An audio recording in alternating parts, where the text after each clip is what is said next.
Hi Year 8, this video is going to support you with your home learning this term on World War One. Now this video is going to be on the trenches and what the trenches look like and their conditions.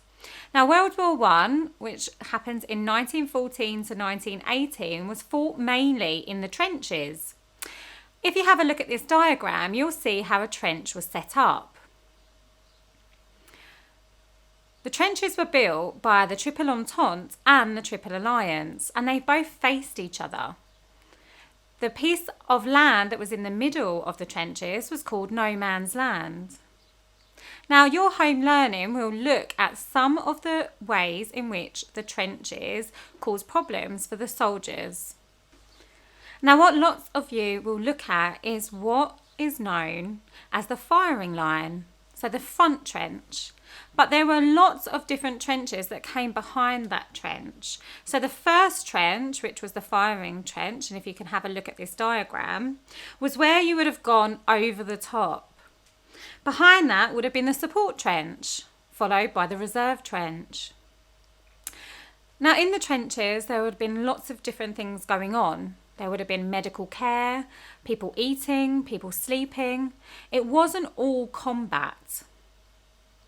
But when it was time to go over the top, you had about a life expectancy of about 30 seconds. Over the top was when one side would go over no man's land to try and capture the other trench. Now you can see from these photos that no man's land was a death trap. There was barbed wire, there was shooting coming from every direction. Sometimes planes would go across and shoot from the sky. There were dead corpses that you would have to try and make your way through. One of the biggest problems was the mud, and you can see that in these photographs. The trenches were very quickly built. Some were more sophisticated than others, but they all had very similar problems. When it rained, the trenches would fill up, and mud would completely overwhelm the trenches. This caused the soldiers' feet to get wet, to get damp and to get dirty, which then in turn caused another problem called trench foot, which you will see in this photo here. This led to a lot of different injuries, a lot of different illnesses, and lots of soldiers ended up having to lose their legs because of it. Another problem in the trenches were the rats.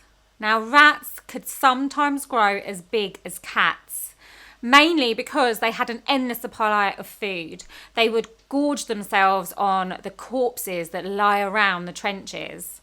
Sometimes when soldiers would sleep, they would be scared because they were so scared of the rats going to be hurriedly scattering through the trenches. You can see from these pictures here that they used to hold the rats up almost like medals if they were able to kill some of the rats. Another problem that caused the soldiers a lot of issues was lice. And actually, when you read some of the sources in the home learning this term, you will see that some soldiers wrote about just how uncomfortable they were because of the lice. Not just in their hair, but literally crawling all over their body.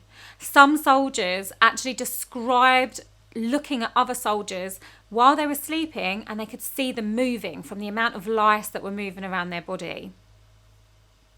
Not only that, but it was lack of food and the stench of dead bodies that they would have to put up with. Now, there are so many resources on trenches that you can look at to help you with your home learning this term. There are so many really, really good books that you can read. Some of you may have read Private Peaceful already at primary school. Private Peaceful is a book, but it's also been made into a film. There is War Horse as well, which is a book which has also been turned into a film, which is, I know, lots of your favourites to watch, but it really does help show the role of animals in the war, but it's quite good at showing you what no man's land looks like as well.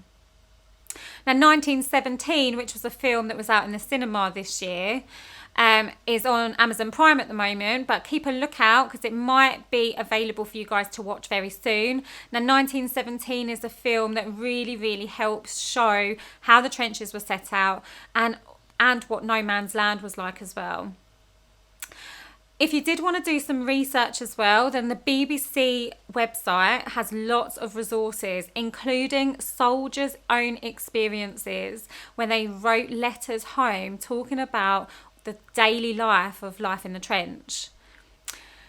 Now, if you need any other support with your home learning, then please contact your history teacher or myself.